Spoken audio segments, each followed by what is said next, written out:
Anger. How can one control it? Better a patient person than a warrior, one with self-control than one who takes a city. Proverbs 16:32. One summer day last year, the phone at Shimto rang. It was a middle-aged woman in a low voice saying that something was wrong with her son.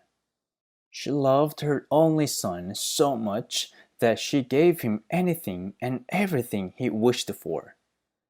She believed that was the right way of loving and educating her son. Up until he was a middle school student, his wants and wishes were manageable. Even when he asked for a somewhat excessive amount as an allowance, she wasn't concerned, thinking that he'd get better when he grows up. It didn't take long, though, until he began to demand things that were too much for any parent to handle. And when his demands were not met, he lost control of himself and showed violent behavior. He had to get everything he wanted no matter what. He would become hostile and defiant against anyone who opposed his ideas. Growing into his puberty, he became extremely violent. When angry, he kicked and smashed everything and made the whole house a complete mess.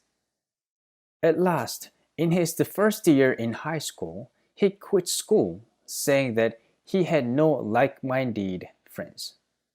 No matter what the situation, he was never able to hold back his temper.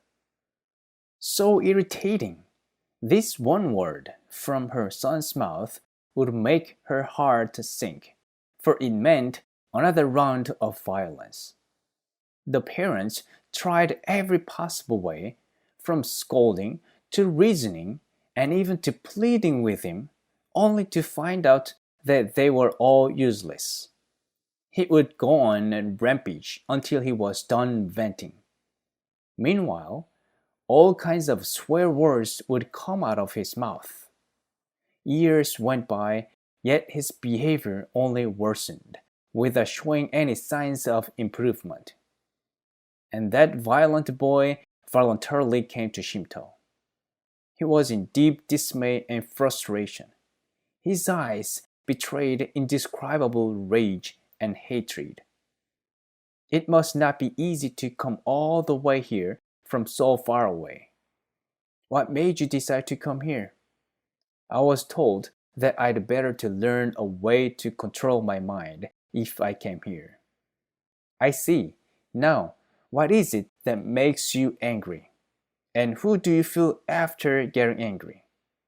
He honestly answered my questions. That's the part I can't figure out either. While others say, it's nothing to be bothered about, I get seriously upset. And once I get angry, I can't hold it back no matter how hard I try. The moment anger flares up within me, I become almost blinded by it. And after beating up and smashing anything and everything around me, I feel helplessly ashamed of myself and feel such a sense of deep regret that I just want to disappear. I had decided so many times to never repeat this again, but once I start to get irritated, I completely lose my mind and end up repeating the same violence again. Because of this violent tendency, I even dropped out of school. I really want to fix this because I know it's ruining my life, but I just don't have a clue why I'm like this. Since the first time he burst out, it repeated again and again and became a habit. And the habit turned into his character. And this habit began to take a greater part of his character to the point where he could no longer keep control over his own mind. His flaring up became more frequent, and now he couldn't understand himself anymore. He was lonely, for he couldn't make friends with anyone. At times, when fear and anxiety about the future swept over him, because he quit studying in the middle, he felt as if he would go insane in any minute. He said that he wanted to know the reason for his violence.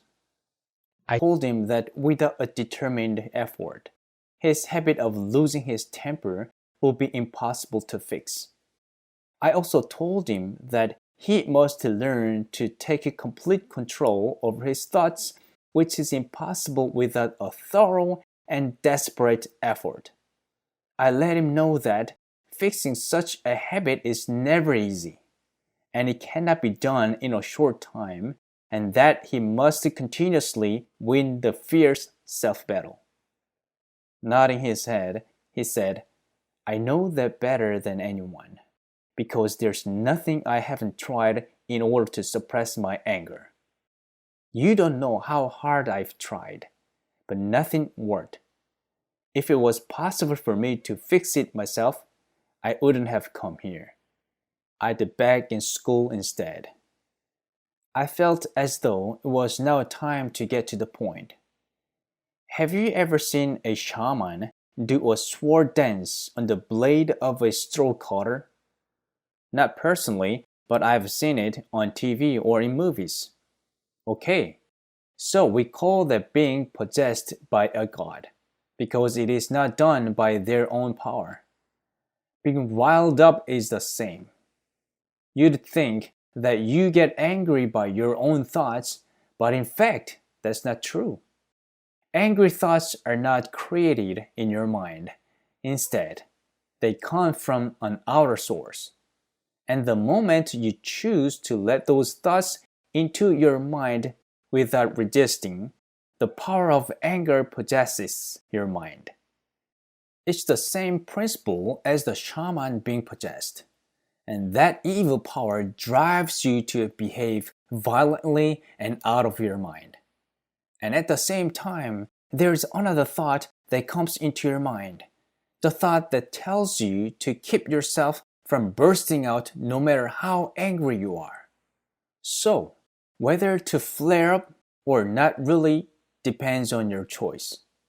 According to which thought you choose to allow in, either the power to get furious or the power to hold back, your choice determines what then takes place in your mind. Astonished, he asked, "Wow, is that right? Now I see why. I've never heard that thoughts come from outside, but I can understand and agree. I always had two different thoughts in my mind, but I didn't know why. I was always frustrated as to why I have to debate between those two opposing thoughts at the same time. But now I feel like I have found the answer. So what do I have to do to choose the power to hold back my anger?" He showed much interest and excitement as he gazed into my eyes. I could see his earnestness. He intently listened to what I had to say next. When the two thoughts come in, if you don't make a decided choice between the two, no choice automatically means that you are choosing to be angry. Therefore, choosing the power to hold back your anger means to allow that power to control your willpower. When you first make up your mind to suppress your anger and call upon Jesus, the heavenly power comes into your mind. In fact, the purpose of having faith in God is to possess the power to control your own mind. This is called the power which the true children of God enjoy. God will surely send you the power to win over your anger if you keep calling upon Jesus until the end without giving up for any reason. I can promise you with confidence because I myself also have experienced this. He understood my explanation clearly. With much surprise and excitement, he said, "This is the first time in my life to hear that you can actually rule your mind." "So, you mean, if I decide firmly and call upon Jesus, the power from heaven will come into my mind? Exactly. And I promise you that it will make you feel happy too. So, choose Jesus and call upon his name. Wow, how can that be possible? That's just amazing. You're right. That's why the Bible calls it divine power. And to control your mind by that divine power is called to participate in the divine nature. He was impressed and touched.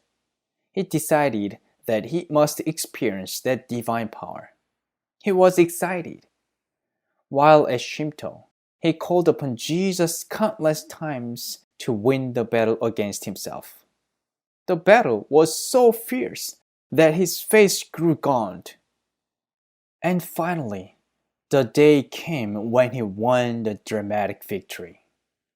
When he finally felt the peace in his heart as he won the battle by the heavenly power, he was overjoyed, expressing endless thankfulness to God. With that joy, his life began again. This new life was completely different from the one in the past.